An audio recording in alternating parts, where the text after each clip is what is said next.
بسم اللہ الرحمن الرحیم الحمد للہ رب العالمین والعاقبۃ للمتقین وصلی اللہ وسلم علی نبینا محمد وآلہ وصحبہ اجمعین۔ محترم ناظرین، السلام علیکم ورحمۃ اللہ وبرکاتہ۔ پچھلی مجلس میں ہم نے کفار کے متعلق گفتگو کی تھی۔ سورۃ البقرہ کے شروع میں مؤمنوں کی جماعت کے تعلق سے اللہ تعالیٰ نے ذکر فرمایا، اور اس کے بعد ہدایت اور ضلالت کے حساب سے جو دوسری جماعت ہے کفار کی جماعت، اس کے تعلق سے بھی اللہ تعالیٰ نے مختصر طور پر صرف 2 آیتوں میں ذکر فرمایا۔ مؤمنوں اور کفار ان دونوں جماعتوں کا ذکر کرنے کے بعد ایک تیسری جماعت کا اللہ تعالیٰ نے ذکر فرمایا ہے، اور ان لوگوں کا ذکر آیت نمبر 8 سے آیت نمبر 20 تک چلتا ہے۔ اور یہ جو جماعت ہے اس کو منافقوں کی جماعت کہتے ہیں، ان لوگوں کو منافق کہتے ہیں۔ ان لوگوں کے تعلق سے اللہ تعالیٰ نے جو فرمایا ہے وہ یہ ہے، وَمِنَ النَّاسِ مَن يَقُولُ آمَنَّا بِاللَّهِ وَبِالْيَوْمِ الْآخِرِ وَمَا هُمْ بِمُؤْمِنِينَ، اور لوگوں میں سے بعض وہ ہیں جو کہتے ہیں ہم اللہ اور آخرت کے دن پر ایمان لائے، جبکہ وہ مؤمن نہیں ہیں۔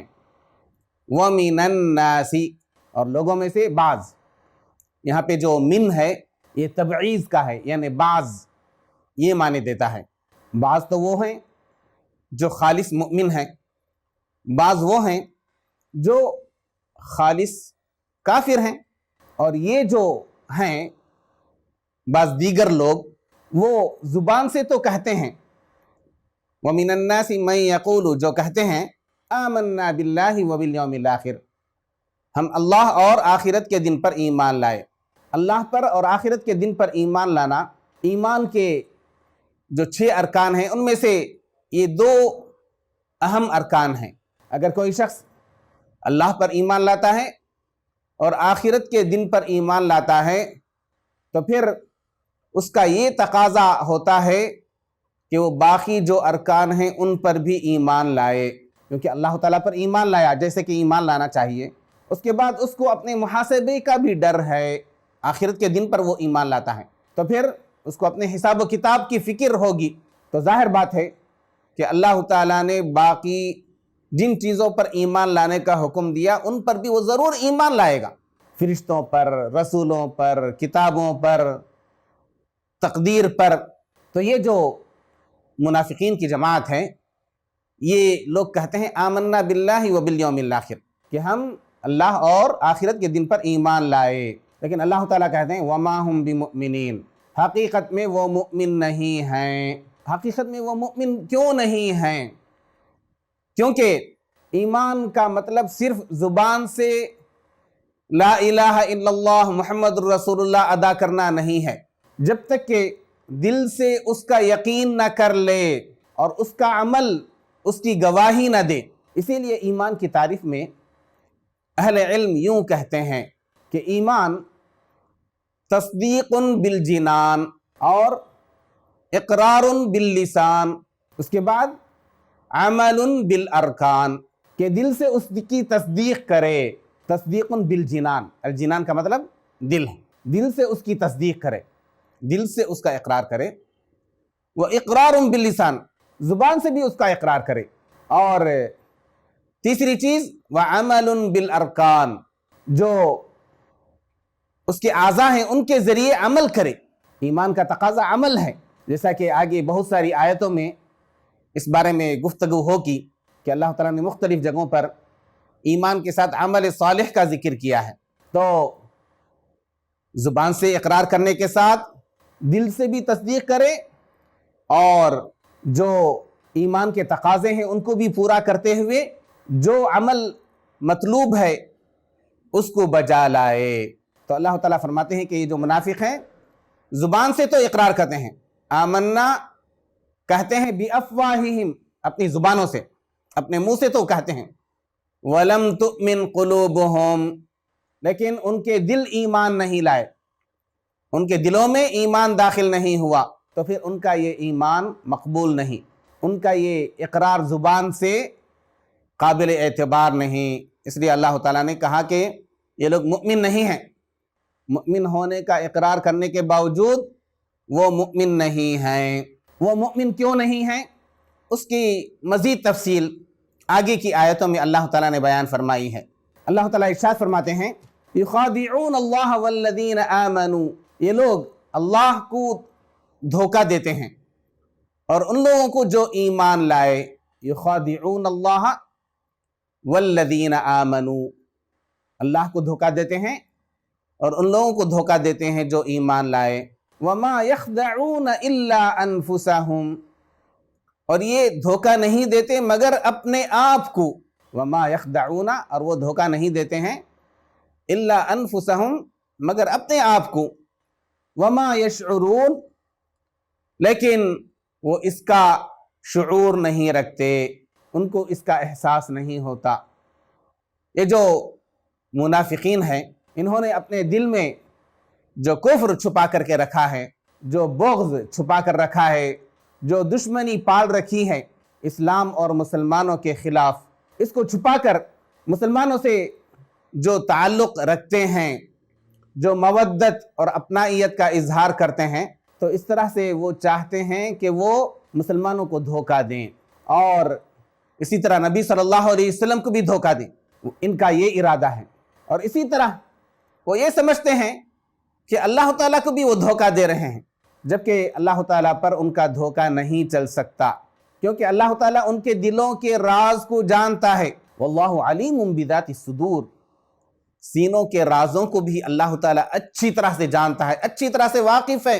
انہوں نے اپنے سینوں میں جو بغض اور جو عداوت چھپا رکھی ہے، تو اس لیے اللہ تعالیٰ نے فرمایا وَمَا يَخْدَعُونَ إِلَّا أَنفُسَهُمْ، یہ تو اپنے آپ کو دھوکہ دے رہے ہیں۔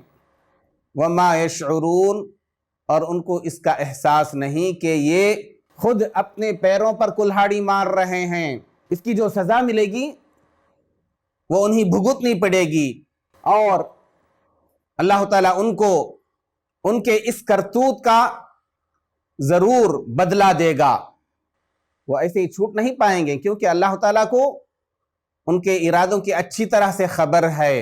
اور اگر یہ سمجھتے ہیں کہ مسلمانوں کو دھوکہ دے رہے ہیں، تو پھر مسلمان بھی ہمیشہ کے لیے اس فریب میں پڑے نہیں رہیں گے۔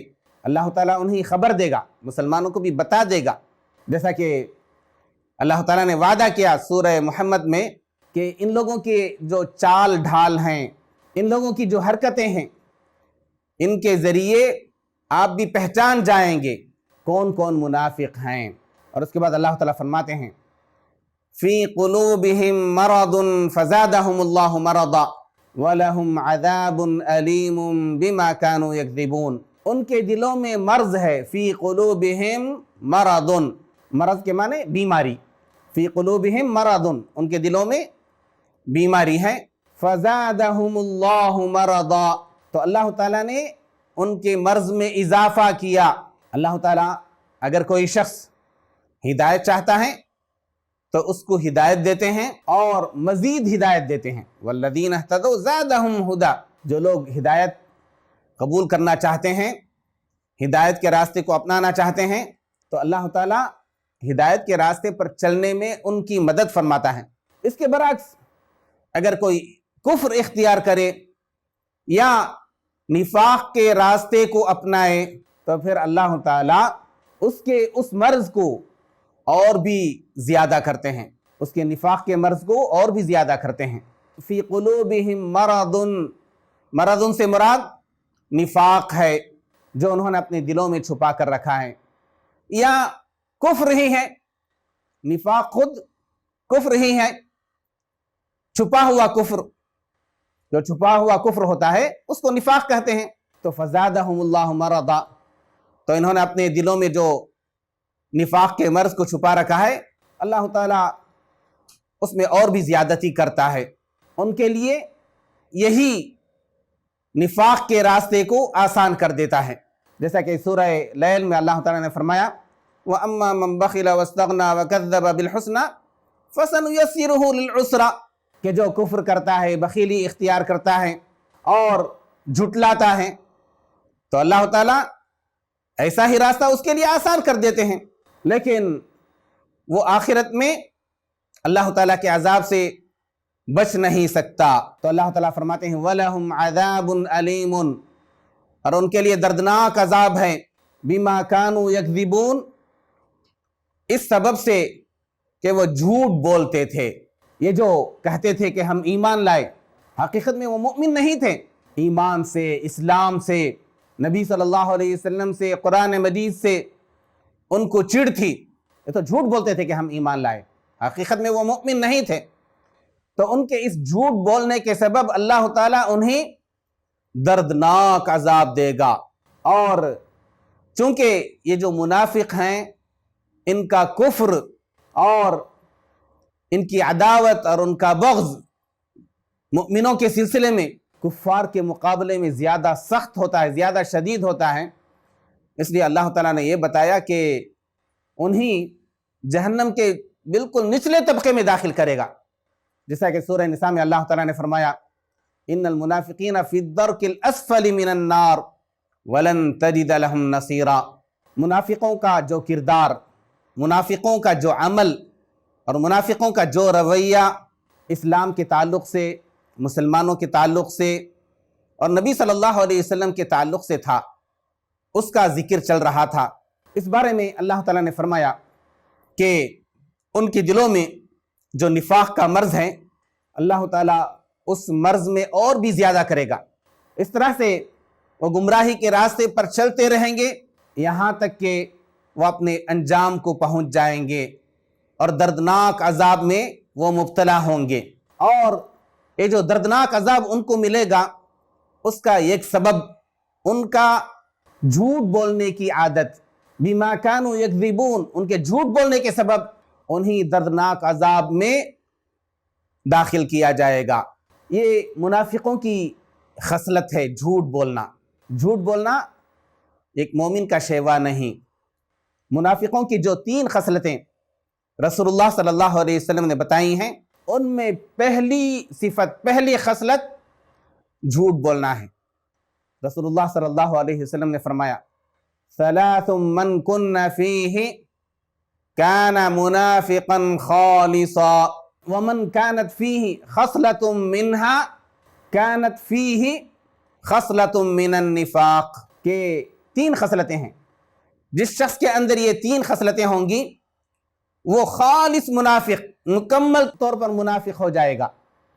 اور جس کے اندر ان 3 خصلتوں میں سے کوئی ایک خصلت ہوگی تو اس کے اندر نفاق کی ایک خصلت موجود ہوگی، یعنی تھوڑا بہت اس کو بھی منافق سمجھا جائے گا، کیونکہ اس کے اندر منافق کی ایک خصلت موجود ہے۔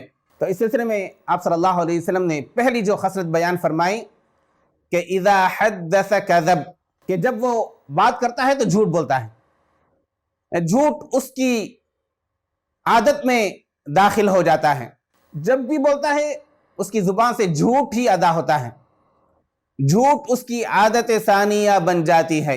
اور دوسری خصلت اذا اؤتمن خان، جب اس کے پاس کوئی امانت رکھی جاتی ہے تو وہ خیانت کرتا ہے۔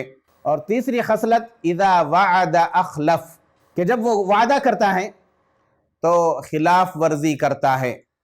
تو یہ 3 خصلتیں جس کے اندر ہوتی ہیں وہ خالص منافق ہو جاتا ہے۔ اذا وعد اخلف، اذا حدث کذب، واذا وعد اخلف، واذا اؤتمن خان۔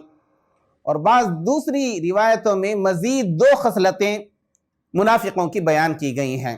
اذا عاہد غدر، کہ جب وہ معاہدہ کرتا ہے تو پھر وہ اس میں غدر کرتا ہے، معاہدے کی خلاف ورزی کرتا ہے، معاہدے کو توڑ دیتا ہے۔ اذا عاہد غدر، واذا خاصم فجر، جب اس کا کسی سے جھگڑا ہوتا ہے تو پھر وہ گالی پر اتر آتا ہے، مسلسل اس کی زبان سے گالیاں نکلنے لگتی ہیں۔ تو بعض دوسری روایتوں میں مزید یہ 2 خصلتیں بھی ذکر ہوئی ہیں۔ تو ہر ایک کو چاہیے کہ ان مذموم خصلتوں سے اپنے آپ کو بچا کر کے رکھے، خاص طور پر جھوٹ بولنا۔ جھوٹ ایک ایسی خصلت ہے جو مزید برائیوں کی طرف لے جاتی ہے۔ جھوٹ بولنے کے سبب مزید برائیوں کے دروازے کھلتے ہیں، جو شخص اپنے آپ کو جھوٹ سے بچا کر کے رکھا اس نے اپنے آپ کو بہت ساری برائیوں سے دور رکھا، اور جو شخص جھوٹ بولنے لگا تو پھر اس کے سبب اس پر بہت ساری برائیوں کے دروازے کھل جاتے ہیں، مزید برائیوں میں وہ مبتلا ہوتا جاتا ہے۔ اسی لیے رسول اللہ صلی اللہ علیہ وسلم نے ایک حدیث میں فرمایا ایاکم والکذب، کہ تم جھوٹ کے قریب مت آؤ، کیونکہ جب کوئی شخص جھوٹ بولتا ہے اور جھوٹ بولتا چلا جاتا ہے تو پھر اللہ تعالیٰ کے پاس اس کا نام کذاب کے طور پر، بہت بڑا جھوٹا کذاب کے طور پر اللہ تعالیٰ کے پاس اس کا نام لکھ دیا جاتا ہے۔ منافقوں کی ایک اور خصلت، منافقوں کا ایک اور عمل اللہ تعالیٰ نے ذکر فرمایا، وَإِذَا قِيلَ لَهُمْ لَا تُفْسِدُوا فِي الْأَرْضِ قَالُوا إِنَّمَا نَحْنُ مُصْلِحُونَ، اور جب ان سے کہا جاتا ہے کہ تم زمین میں فساد نہ پھیلاؤ، وَإِذَا قِيلَ لَهُمْ، اور جب ان سے کہا جاتا ہے لَا تُفْسِدُوا فِي الْأَرْضِ، کہ زمین میں فساد نہ پھیلاؤ، بگاڑ نہ پیدا کرو، قَالُوا، تو وہ کہتے ہیں انما نحن مصلحون، ہم تو اصلاح کرنے والے ہیں۔ منافقوں سے جب یہ کہا گیا کہ تم اپنے اس دوغلے پن کو چھوڑ دو، نفاق کو چھوڑ دو، مکمل طور پر اسلام میں داخل ہو جاؤ، جس طرح تم اپنی زبان سے ایمان لانے کا اقرار کرتے ہو اسی طرح اپنے دل سے بھی اس کی تصدیق کرو، اپنے عمل کی بھی اصلاح کر لو، اور یہ جو تم کفار سے دوستی کر رکھی ہے، مسلمانوں کے رازوں کو کفار تک پہنچاتے ہو، دشمنوں تک پہنچاتے ہو، یہ رویہ صحیح نہیں۔ اس سے زمین میں فتنہ پیدا ہوگا، زمین میں بگاڑ پیدا ہوگا، معاشرے کے اندر ایک طرح کی بے چینی پیدا ہوگی، اور مسلمانوں کے جو راز تم کفار تک پہنچاتے ہو تو اس طرح سے کفار کو قوت حاصل ہوگی، ایسا مت کرو۔ تو وہ کہتے ہیں انما نحن مصلحون، ہم تو اصلاح کرنے والے ہیں، یعنی ہم کسی مصلحت کے تحت ایسا کر رہے ہیں۔ وہ کون سی مصلحت تھی منافقوں کی؟ ان کو اس بات کا ڈر تھا کہ اسلام آج چاروں طرف پھیل رہا ہے اور اسلام کا غلبہ ہو رہا ہے، مسلمانوں کو فتوحات حاصل ہو رہی ہیں، لیکن کسی وقت ایسا بھی ہو سکتا ہے کہ مسلمانوں کو فتوحات حاصل نہ ہو، کبھی مسلمانوں کی شکست ہو جائے اور کفار غالب ہو جائیں۔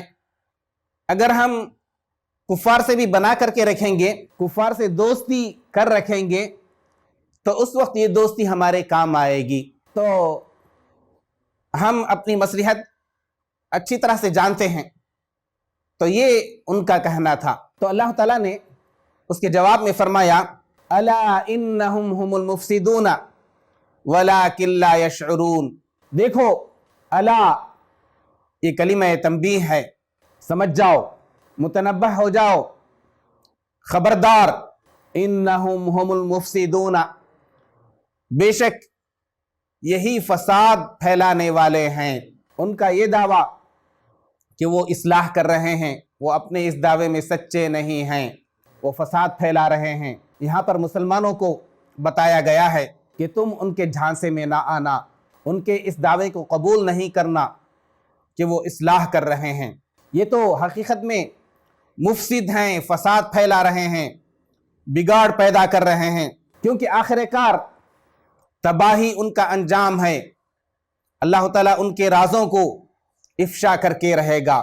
اللہ تعالیٰ یہ لوگ جو اپنے دلوں میں کفر کو چھپا کر کے رکھے ہیں اور کفار سے خفیہ طور پر جو دوستی کر رکھی ہے، اللہ تعالیٰ اس راز کو کھول دے گا۔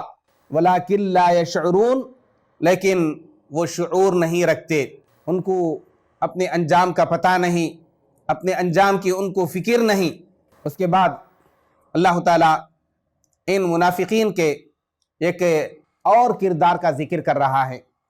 اللہ تعالیٰ ارشاد فرماتے ہیں وَإِذَا قِيلَ لَهُمْ آمِنُوا كَمَا آمَنَ النَّاسُ قالوا انؤمن كما آمن السفهاء الا انهم هم السفهاء ولكن لا يعلمون۔ اور جب ان سے کہا جاتا ہے کہ تم ایمان لاؤ جیسا کہ دوسرے لوگ ایمان لائے ہیں، تو وہ کہتے ہیں کیا ہم اس طرح ایمان لائیں جیسا کہ بے وقوف ایمان لائے ہیں؟ الا انہم ہم السفہاء، خبردار، یاد رکھو، بے شک یہی بے وقوف ہیں، ولیکن لا یعلمون، لیکن وہ جانتے نہیں۔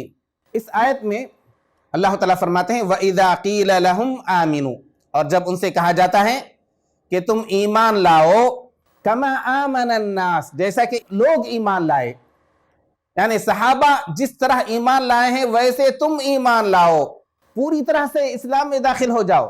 صحابہ کرام صرف اپنی زبان سے اقرار نہیں کرتے تھے بلکہ اپنے دل سے بھی اس کی تصدیق کرتے تھے اور ان کا عمل اس کی گواہی دیتا تھا۔ تو صحابہ جیسے ایمان لائے ہیں ویسے تم ایمان لاؤ۔ تو یہ لوگ کہتے تھے کہ انؤمن کما آمن السفہاء، جس طرح یہ بے وقوف ایمان لائے ہیں ویسے ہی ہم بھی ایمان لائیں، یعنی ان لوگوں کو اپنے انجام کی کوئی فکر نہیں، ان لوگوں کو اس بات کا پتہ نہیں کہ کسی وقت ہو سکتا ہے کفار کو غلبہ مل جائے، کفار اگر غالب ہو جاتے ہیں تو پھر یہ لوگ کیا کریں گے؟ ان سے اگر دوستی بنا رکھی تو پھر وہ تھوڑی سی رعایت کریں گے، اگر ہم نے ان سے مکمل طور پر دشمنی پال رکھی تو ایسے وقت پر ہمارا انجام برا ہو جائے گا۔ تو انؤمن کما آمن السفہاء، تو اللہ تعالیٰ اس کے جواب میں فرماتے ہیں الا انہم ہم السفہاء، دیکھو یہی لوگ بے وقوف ہیں، ولکن لا یعلمون، لیکن وہ جانتے نہیں۔ اس آیت پر مزید روشنی انشاءاللہ اگلی مجلس میں ڈالیں گے، تب تک کے لیے اجازت دیجیے۔ والسلام علیکم ورحمۃ اللہ وبرکاتہ۔